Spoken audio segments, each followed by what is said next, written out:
Good evening, America.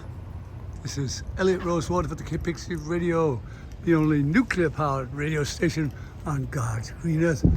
At the attic. That's where it is, yes. A little studio. It's also the home of Jim Morrison. Accoutrement, memorabilia. All of the history of Morrison is in here because the podcast is called the Crystal Ship Podcast, named after one of his songs. And the author, Alan Graham, has his books here. They have 3 books, a book of verse, a book about Liverpool before the Beatles were famous, and then, of course, I remember Jim Morrison 2, T-O-O. And the reason it's T-O-O is because, 60, maybe 70 people have attempted to write the definitive biography. And actually, all of them say the same thing because no information was available ever until I started telling about inside of the family that I knew about. And the rest was speculation and supposition because actually Jim told everybody that his parents were dead. And as a matter of fact, to him they were because his father turned him into the FBI and said he's no longer in college and therefore he's not going to work in the movie industry like we send him to college, so therefore go get him. Well, he had a legitimate job, a struggling musician, but his father did not believe in that, and so he sent the FBI after him. So Morrison hid out under a top. He lived on a roof in Venice. He ate out of a food dumpster. He became like a leader because the kids around him were all, like 17, 18. He was 21, so he kind of was like a very intelligent man and a leader of the gang. And so that's the way he lived. Now, tonight we're broadcasting from the Crystal Ship Podcast. That's the black light, that's the Crystal Ship, well, that's what I call it. I was surrounded by the stories and Alan Graham's stories. And also tonight we're launching a new line of tie-dyes, back to the 60s. Gives you a great feeling. By the way, I am Al Graham. I'm also Elliot Rosewater. I'm also Reverend Al Graham. I'm also, myriad personalities, and I pull them out whenever I need them. And today, I'm going to be talking about something interesting to me anyway. And that's what happened to Jim Morrison in Paris. He died, said the doctor. He died, said the doctor. He died of a heart stopped. No autopsy, very suspicious. The truth is this, his girlfriend Pamela, in the last days, the last 3 years of his life, was worried that she would be left penniless and that he would burn up all the money and when he died, she would have nothing. It was constantly on her mind. The moment she met us coming off the plane in 1968, she took Jim's sister into the bedroom and showed her a will. It was written on a turned out inside out envelope, and it said, if I die, Pamela Curzon gets everything. And if she dies, everything goes to my brother and his sister Anna. And my wife, Anna at the time, you could see she just wanted to kill Pamela. We'd come all the way from England to see him, and she was talking about his death. Well, it was on her mind because he wrote about death. He constantly was drinking. There was a Paul about him that, would give one in that impression. But she was missionary. All she talked about was the money she was going to get or didn't get or would not get. So anyway, in the end, he was burned out from the road, burned out from the band, burned out from her because she was a heroin addict and it broke his heart. He could never save the girl who he fell in love with on the beach. Smart, intelligent, loved his poetry, was a big promoter of him. She was a little groupie, of course, 14, and she hung around the band, and finally Jim adopted her, kinda, and she became his girlfriend, then she became a nagging girlfriend, then she became a constant source of conflict between he and the Doors. She would always tell him, you better get away from these guys. You're the guy with the poetry. Actually, she was very right about it. She was absolutely right about that. And Jim did write most of the songs. People don't know that. But he also was one of, one for all and all for one. And he said to the band, look, I'll sign the pact. I will not put my name on any of this. I will say it was written by the Doors, and we will all share the profits. But if anything ever happens to any one of us, we all agree that we'll take care of each other, right? Right, was the echo. When he came to Miami and he got in trouble, they abandoned him, sued him, and when he said he was going to go off and start his own band, they sued him for the name, the Doors. So he said to them, this is the end, my only friend, the end. Because he took his name and put it on all his records from then on. It was Words and Music by Jim Morrison, not the Doors. And they got cut out of it because they never wrote, Robbie wrote a couple, but he stole them. And they were cut out of it. The bulk of the estate went back to Pamela when Jim died. She got all the money. She came to LA after burying him 3 days. And then he was buried without telling us, without telling anyone. She rushed back to Los Angeles to get lawyers to get the money, and eventually she got the money. But then she died of an overdose of heroin, and it all came back, well, at least half of it came back to the family, which is the total irony. Had she just said, I was his girlfriend and I want palimony, she would have gotten a nice chunk. Instead, she was greedy, and her parents were greedy, and the lawyers were greedy, and they all got bupkis, as the Jewish people say.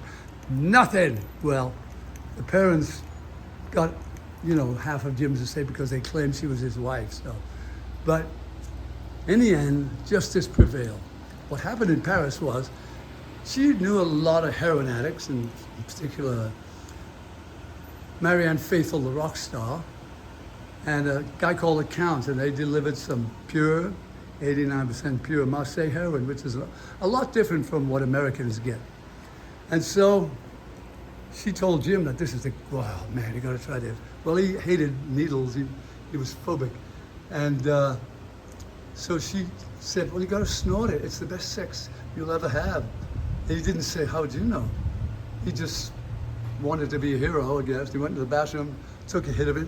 Before he hit the floor, he was dead.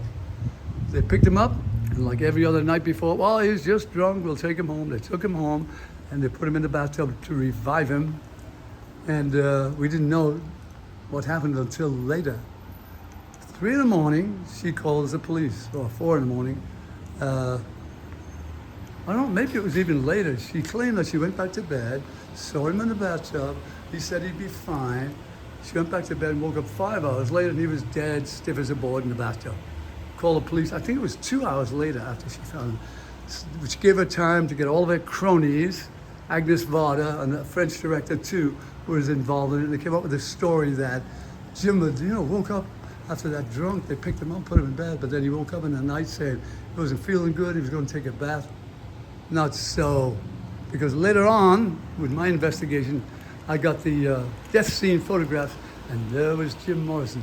Oh yes, he was in the bath, all right, but his head was laying against the giant faucets. Have you ever taken a bath with your head against the faucet? No, you have not.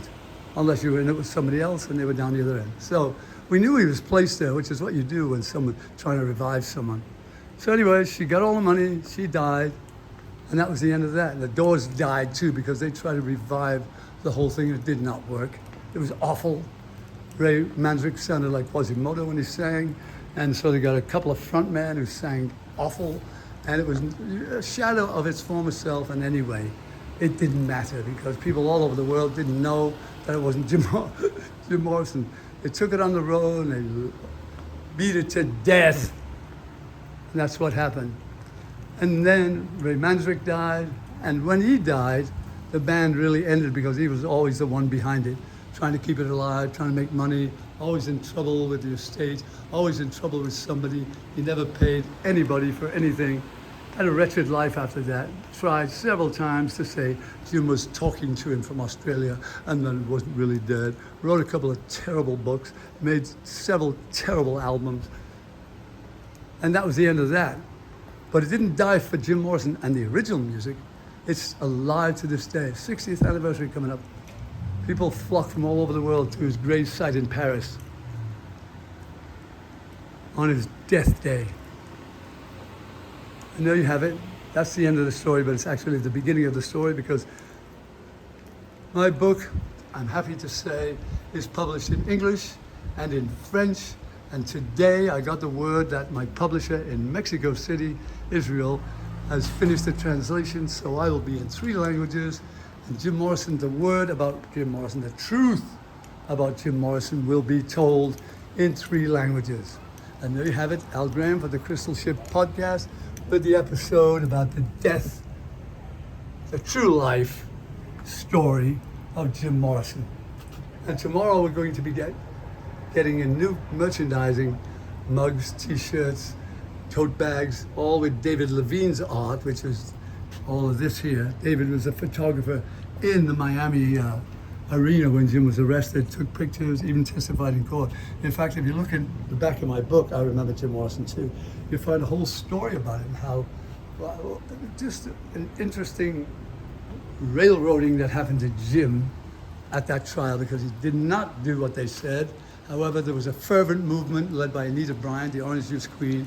Jackie Gleason even got in on it, and a bunch of other moralists said, oh, we're going to have a decency rally. Jim Morrison was banned from playing big venues. He couldn't get arrested. Ironic. But a year later, they came back even stronger. And Jim knew it was time to go, and he quit. He went to Paris. And when he got to Paris, a weird thing happened.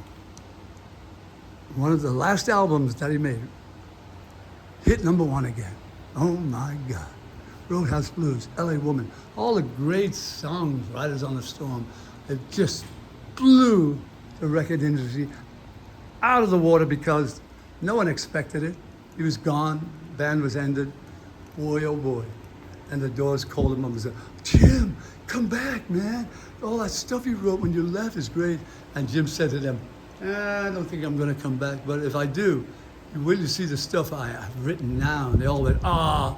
But he never came back, because a little while later, he died. Or did he die? And that's the myth that goes around to this day. And that's why he's so alive. That's why he will not die, no matter what anyone does, including me. But my job, that I see it, is to keep him alive and keep telling the stories that are real, not the fake ones you hear from all of the books that come out with all this speculation about what really Jim Morrison was like, because nobody really knew what Jim Morrison was like. The only way you'll find out is read my book. And there you have it. We went long. It's a 12-minute, it's a 13-minute podcast at the KPXI radio station, the only nuclear-powered radio station on God's green earth. And as we end this out, David Levine will put on some music on the front and on the back of this podcast. And that will be the end of it. Good night, America, and good luck.